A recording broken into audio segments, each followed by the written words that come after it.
अगली खबर अंतर्राष्ट्रीय जगत से है, लेकिन उसका जुड़ाव भारत से भी है। दरअसल रूस यूक्रेन युद्ध के बीच अब नाटो के महासचिव ने भारत, चीन और ब्राजील इन तीनों देशों को सीधे तौर पर अल्टीमेटम दे दिया है कि रूस से व्यापार में दोस्ती रखनी है तो 100% टैरिफ और सेकेंडरी प्रतिबंध झेलना पड़ेगा। अब आखिर इस ऐलान का प्रभाव भारत पर क्या होगा, इस पर एक रिपोर्ट देख लेते हैं।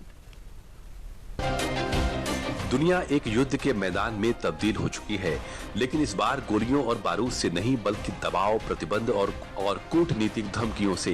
इस युद्ध में एक तरफ खड़ा है पश्चिमी संगठन नेटो और दूसरी तरफ है रूस, लेकिन अब इस टकराव की चपेट में आ गए हैं भारत, चीन और ब्राजील।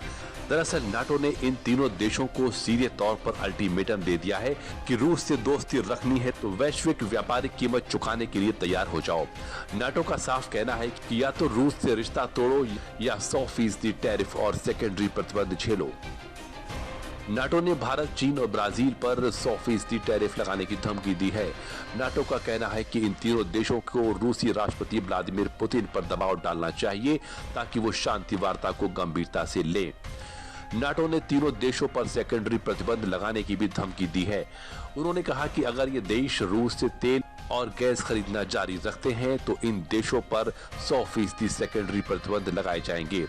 लेकिन रूसी उप विदेश मंत्री सर्गेई रियाबकोव ने अमेरिका और नाटो की धमकियों को खारिज कर दिया है। उन्होंने कहा कि रूस ट्रंप के साथ बातचीत के लिए तैयार है, लेकिन इस तरह के अल्टीमेटम मंजूर नहीं है। दुनिया एक बार फिर से दो हिस्सों में बढ़ती दिख रही है। एक इस बार निशाने पर है भारत, चीन और ब्राजील। रूस यूक्रेन युद्ध के बीच अब नाटो ने अपना सबसे सख्त रुख अपनाते हुए भारत समेत 3 प्रमुख शक्तियों को खुली धमकी दे डाली है। नाटो के महासचिव मार्क रूट ने अमेरिका की धरती से ये सख्त संदेश दुनिया के सामने रख दिया है। बुधवार को अमेरिकी सीनेटरों से मुलाकात के बाद रूट ने साफ कहा कि अगर आप चीन के राष्ट्रपति हैं, भारत के प्रधानमंत्री हैं या ब्राजील के राष्ट्रपति हैं तो अब वक्त आ गया है कि रूस को लेकर अपना स्टैंड बदलने की। Is not serious about peace talks. Within 50 days, he will slam secondary sanctions on countries like India, China and Brazil. So my encouragement to these 3 countries particularly is, if you live now in Beijing or in Delhi, or you are the president of Brazil, you might want to take a look into this, because this might hit you very hard. So please make the phone call to Vladimir Putin and tell him that he has to get serious about peace talks, because otherwise this will slam back on Brazil. NATO का साफ कहना है कि ये देश अगर रूस को तेल और गैस की खरीद जारी रखते हैं तो पश्चिमी देश इन पर 100% सेकेंडरी प्रतिबंध लगाएंगे। यानी सिर्फ रूस ही नहीं, अब भारत जैसे देशों की अर्थव्यवस्था भी इस भू राजनीतिक टकराव की चपेट में आ सकती है। अब आखिर कैसे इसका असर भारत पर पड़ेगा ये आपको बताएंगे, लेकिन पहले आप सेकेंडरी प्रतिबंध को समझिए। सेकेंडरी प्रतिबंध वो प्रतिबंध होते हैं जो किसी तीसरे देश पर लगाए जाते हैं यदि वह किसी प्रतिबंधित देश के साथ व्यापार या सहयोग करता है। यानी अमेरिका और नाटो का सीधा संदेश है कि अगर भारत रूस से व्यापार करता है तो भारत की कंपनियों के साथ भी वैसा ही बर्ताव किया जाएगा जैसा रूस के साथ है। यह प्रतिबंध बैंकिंग से लेकर supply chain, insurance, shipping, technology, access तक हो सकते हैं।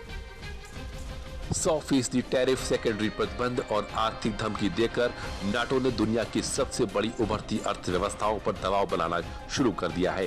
रूस यूक्रेन युद्ध के बाद से भारत ने रूस से सस्ता तेल खरीदकर अपनी ऊर्जा जरूरतों को पूरा किया है, और ऐसे में अगर सेकेंडरी प्रतिबंध लागू होते हैं तो भारत पर इसके बुरे प्रभाव पड़ सकते हैं। भारत रूस से कच्चे तेल का एक बड़ा खरीदार है। भारत रूस से अपने कुल तेल आयात का एक बड़ा हिस्सा खरीदता है। प्रतिबंधों के कारण रूसी तेल की आपूर्ति रुक सकती है।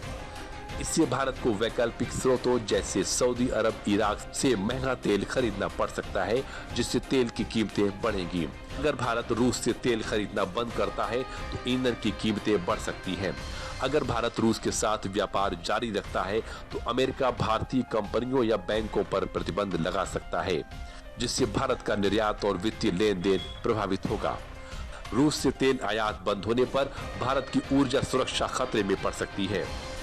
वैश्विक तेल बाजार पहले से ही अस्थिर है और नए प्रतिबंध इस स्थिति को और बिगाड़ सकते हैं।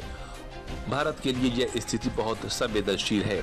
एक तरफ रूस भारत का दशकों पुराना रक्षा सहयोगी है और दूसरी तरफ अमेरिका और यूरोप भारत के सबसे बड़े रणनीतिक और आर्थिक साझेदार है।